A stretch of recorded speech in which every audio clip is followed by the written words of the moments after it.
もしエマを見失うようなことがあったら、クーを信じてついていけ。 Well, Ku, I need you to help me find my thoughts, because I don't actually know how I feel about this game. I liked all of it, but also had problems with all of it. Maybe by the end of this, it'll make sense to me. Let's just start at the beginning.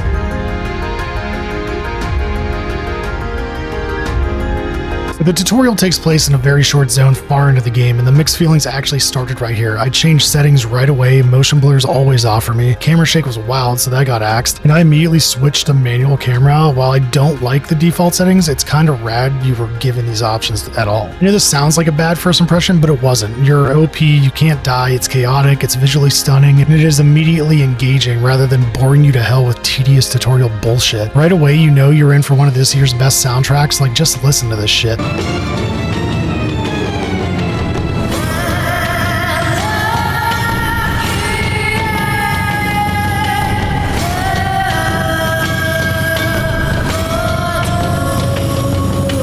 The tutorial ends, you watch some really awesome story setup, and you're dropped into the first zone in the Kanto region. Loads to do here, you spend a ton of time in this first zone, and for good reason. It wraps your head around all of the systems, what to look for when exploring, etc.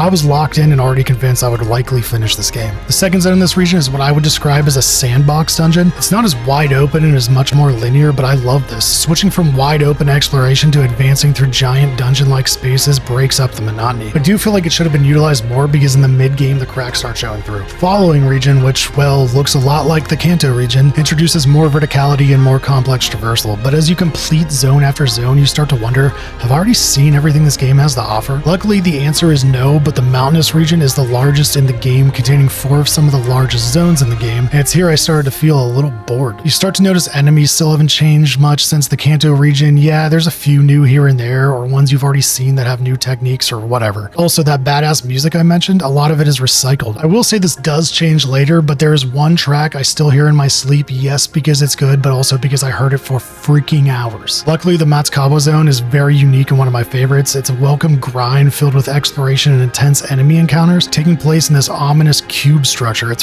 fucking awesome. Because this is more of an impression video and not a deep dive analysis, I'm not going to get too crazy, but some of the other cracks that start to show through are related to control response. Combat becomes more intense and demanding, and I felt like the controls weren't keeping up with me. Starting to sound brutal? Get this shit.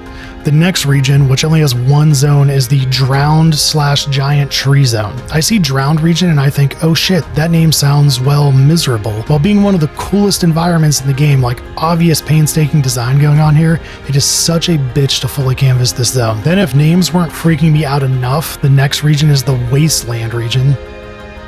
Well, the first zone in the Wasteland region is probably the most uninspired and boring zone in the entire freaking game. The narrative starts to really come into play at this point. Following zones become shorter, more refined and unique, and cater to the story heavily. I was back on track with this game in such a new way, and I almost feel like without the mid-game slog, I wouldn't have been as enthusiastic. The turn the game's momentum takes here is so refreshing, and if you were already invested in the story, get ready, motherfucker. Some complaints I've seen is that combat remains too easy, and part of me agrees, but a large part of the story is based on Emma literally becoming stronger to confront the beast of reincarnation, and that is how you feel. The combinations of enemy types used for encounters make for fun and high-octane engagements, and yes, you will likely succeed, but you feel powerful in doing so. Like, overcoming these challenges conveys how far Emma has come. One might say it is intentional as it coincides with the narrative. While I didn't love the design of the final boss, the fight is an enjoyable multi-phase endeavor, and there's a somewhat predictable twist involved that ends up weighing heavily into the writing. There was a moment where I saw a sequel being set up, but